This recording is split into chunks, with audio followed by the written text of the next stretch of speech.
আসসালামু আলাইকুম। পোলাপান কি অবস্থা? সো আজকে সাস্টের কোয়েশ্চেন নিয়ে কথা বলব। সাস্টের কোয়েশ্চেনে আসলে নতুন করে বলার কিছু নাই। এটা আসলে বায়োলজি নিয়ে বলব।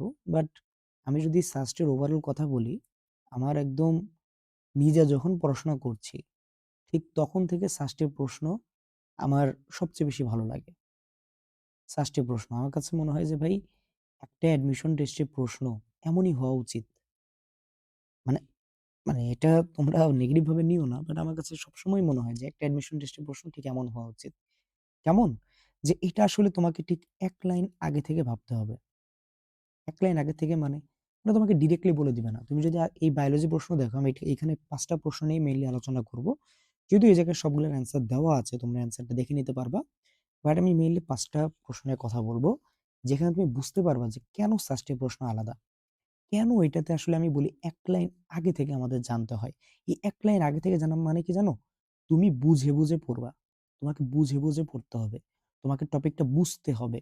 তোমাকে কনসেপ্টটা আয়ত্ত করতে হবে। সো এই বুঝতে হবে কনসেপ্টটা আনে হলো আমাদের সাস্ট। এবং আমি যখন নিজে পড়াশোনা করছি, আমি যখন নিজে অ্যাডমিশন ক্যান্ডিডেট ছিলাম, আমি যেহেতু ইঞ্জিনিয়ারিং মেইনলি করছি, আমার কাছে ভাই সাস্টের প্রশ্ন লাগতো বেস্ট। ইভেন আমি যখন এইচএসসি স্টুডেন্ট ছিলাম, তখন আমার কাছে সেম। আনডাউটেডলি। এবং আমি নিজে যদি এই প্রশ্নে এক্সাম দিতাম, আমি মনে হয় হাইয়েস্ট 15 পাইতাম। না seriously I am not lying. Highest 15 আমি এর চেয়েও কম পেতে পারতাম। বাট এই প্রশ্ন আমার ভালো লাগছে। ও এখানে মুখস্থ বিদ্যা নাই এমনটা না। মুখস্থ বিদ্যা আছে। আর আমি এটাকে কয়েকটা প্রশ্ন নিয়ে যদি আমি তোমাকে একটু বুঝাই যে ভাই জিনিসটা কেমন? দেখো এখানে একটা প্রশ্ন আছে যে নিচের বিপাকে কোনটির বিপাকে আমাদের হাইপার ইউরেকোসিরিয়া হয়? এই যে এই প্রশ্নটা। সো এখানে হাইপার ইউরেকোসিরিয়া মানে কি? তুমি যদি হাইপার ইউরেকোসিরিয়া বোঝো, এ জায়গায় ইউরিকো মানে বোঝায় হলো ইউরিক অ্যাসিড। ইউরিকো মানে কি বোঝায়? ইউরিক অ্যাসিড বোঝায়। সো এই যে আমাদের ইউরিক অ্যাসিড, এই ইউরিক অ্যাসিড কোনটার বিপাকের পরে তৈরি হয়? ভাই পিউরিন বিপাকের পরে। তুমি যদি পিউরিন বিপাক করো, সেই পিউরিন বিপাকের ফলে আমাদের ইউরিক অ্যাসিড তৈরি হয়। এখানে ডিরেক্টলি পিউরিন দেওয়া নাই। এখানে ডিরেক্টলি ইউরিক অ্যাসিডের কথা বলা নাই। বলছে হাইপার ইউরিকোসিরিয়া। হাইপার মানে কি? বেশি হওয়া। মানে বেশি, বেশি পিউরিন বিভাগ হবে। পিউরিন কি, কি আছে? অ্যাডেনিন আর গুয়ানিন। সো অ্যাডেনিন আর গুয়ানিনের মধ্যে যেটা সেটা হলো উত্তর। উত্তর হলো গুয়ানিন। সো প্রশ্নগুলা দেখো। এরপরে তুমি যদি এই ৬৭ নম্বর প্রশ্নটা দেখো। ক্রোমোজোম বহির্ভূত ডিএনএ। ভাই ক্রোমোজোম বহির্ভূত ডিএনএ বলতে বোঝায় প্লাজমিড। সো তোমাকে যদি সরাসরি প্লাজমিড বলে দিত, তোমার জন্য হয়তো সহজ হইত। কিন্তু এই জায়গায় সরাসরি প্লাজমিড বলে নাই। ৬০ প্রশ্ন এই জায়গায় সুন্দর। তুমি দেখো বায়োলজিক্যাল নাইফস। ভাই বায়োলজিক্যাল নাইফস মানে কি? এনজাইম। তোমাকে যদি সরাসরি এনজাইম বলে দিত, তোমার জন্য মনে হইতো ভাই জিনিসটা সহজ। কিন্তু যখনই বায়োলজিক্যাল নাইফ বলছে, তোমার কাছে কঠিন হয়ে গেছে। আমি কি জানি? প্রোটিন, হরমোন সবকিছু হলো মানে এনজাইম, হরমোন সবকিছু কি প্রোটিন। সো গাঠনিক উপাদান কি? প্রোটিন। এই জিনিসগুলো এগুলো আমার কাছে মনে হয় যে একটা অ্যাডমিশন ক্যান্ডিডেটকে ধরানো উচিত। এগুলো তুমি যদি ধরতে পারো, দেন তোমার বুঝবা যে তুমি পড়ছো। তারপর দেখুন কোন প্রক্রিয়া হৃদরোগের সম্ভাবনা বাড়ায় দেয়। এই হৃদরোগের সম্ভাবনা, হৃদরোগ জিনিসটাই আমাদের লিপিড ঘিরে, কোলেস্টেরল ঘিরে যে আমাদের ব্লাড ভেসেলে কিছু একটা জমবে, পরে অক্সিজেন সাপ্লাই কমে যাবে, আমাদের হৃদরোগ হবে। এভাবেই তো শুরু হয় ব্যাপারগুলা। সো এই জায়গায় লিপিড জমা মানে কি? লিপিড বেশি তৈরি হওয়া। সো লিপিড বেশি তৈরি হওয়া মানে কি? লাইপোজেনেসিস। জেনেসিস মানে কি? তৈরি হওয়া। লাইপোজেনেসিস মানে কি? লিপিড বেশি, বেশি তৈরি হওয়া। সো ওইটার ফলে কি হৃদরোগের সম্ভাবনা বাড়তেছে। দেন আমার কাছে যে প্রশ্নটা বেস্ট লাগছে সেটা হলো এই ৭৫ নম্বর প্রশ্নটা। যে প্রাণী জগতে মুখ্য এবং গৌণ পর্বের সংখ্যা কোন অঙ্কের গুণিতক? ভাই তুমি তো জানো মুখ্য পাইলাম কয়টা? ৯ টা। গৌণ পাইলাম কয়টা? ৩৩ টা। বলছে ভাই কোনটার গুণিতক? কোনটার গুণিতক? মানে এই ৯ আর ৩ কোনটা দ্বারাই ভাই আমরা ভাগ করতে পারবো? কোনটাকে গুণ করলে আমাদের ৯ বা ৩৩ হবে? শুধু ৯, ৩৩ হবে না। ৬, ৩৩ হবে না। তে ৯ হবে না, ৫ হবে না। কোনটা হবে? ৩। তো প্রশ্নগুলা দেখো। তুমি মানে সাস্টের প্রশ্ন সলভ করো।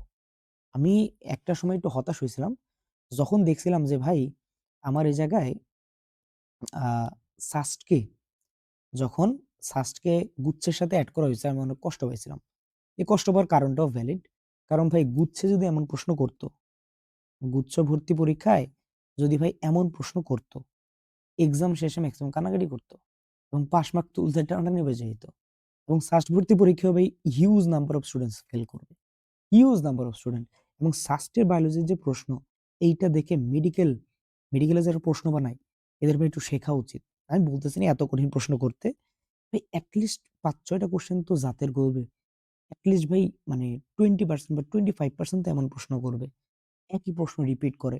আমার কাছে মনে হয় না ভাই একজন মেডিকেল প্রিপারেশন নেওয়া পোলাপানের জন্য standard biology question medical admission টেস্টে হয়। ডিইউ তেও এর চেয়ে বেটার কোয়েশ্চেন হয়। সো আশা করি স্বাস্থ্যের কোয়েশ্চেনের ব্যাপারে বুঝতে পারছো। স্বাস্থ্যের ফিজিক্স, কেমিস্ট্রি, ম্যাথ এটা নিয়ে ভাই আমি এখন ভাই বলব না। না বলার কারণ হলো ভাই আমি নিজে এটা চর্চায় নাই এবং স্বাস্থ্যের প্রশ্ন যা আমি ফিজিক্স আর ম্যাথ বুঝবই না এখন। কেমিস্ট্রি তো বুঝবো, কেমিস্ট্রি পড়াই দেখে। বাট ফিজিক্স আর কেমিস্ট্রি এখন বুঝবই না প্রশ্ন। কিন্তু আমি জাস্ট তোমাকে বলতে চাই শাস্ত্রীয় কোয়েশ্চেন এমন হয় যে অনেক ক্ষেত্রে এটা ডিউ বুয়েটের কোয়েশ্চেন স্ট্যান্ডার্ডকে ছাড়াইয়া যায়। ডিউ বুয়েটের কোয়েশ্চেন স্ট্যান্ডার্ডকে ছাড়াইয়া যায়। মানে স্ট্যান্ডার্ড বলতে কি মানে আ বলতে পারো যে একটু কঠিনের দিক থেকে বা একটু ভাবনার দিক থেকে অনেক সময় ছাড়াইয়া যায়। এবং আমি যখন নিজে পড়তাম তখন আমার টিচাররা বলত যে, "ভাই তুমি যদি কোয়েশ্চেন বুঝে পড়তে চাও, কোয়েশ্চেন যদি এনালাইজ করতে চাও, তুমি সাস্টে কোয়েশ্চেন সলভ করো।" ওকে? সো তুমি যদি বুঝে পড়তে চাও তাহলে সাস্টে কোয়েশ্চেন সলভ করবা এবং এই প্রশ্নগুলো একটু দেখবা। জাস্ট মানে এমন না যে ভাই জিনিসগুলো খুবই কঠিন। জিনিসগুলো কি হ্যাঁ, কঠিন। আমি নিজে ভাই বললাম কি আমি নিজে এত পাইতাম না। ২০ এর মধ্যে এত বেশি পাইতাম না। সো কঠিন বলতে কি যে তোমাকে একটু ভাবতে হবে, বুঝতে হবে। পড়াশোনাটা আসলে বুঝে, বুঝে করার জিনিস। সো আমরা বুঝে, বুঝে পড়ার চেষ্টা করব। আর এইরকম একটু মানে সুন্দর রকমভাবে বোঝা যায় এমন জিনিস প্র্যাকটিস করব। ঠিক আছে? সো আজকে এই পর্যন্তই। একটু ডিপ্রেসিং কথাবার্তা বলছি আমি এটার জন্য দুঃখিত। কাটমার্ক নিয়ে আমি কিচ্ছু বলব না। সাস্টের কাটমার্ক মানে প্রেডিক্ট করা যাবে না। ওকে? So that's it. আসসালামু আলাইকুম। আল্লাহ হাফেজ।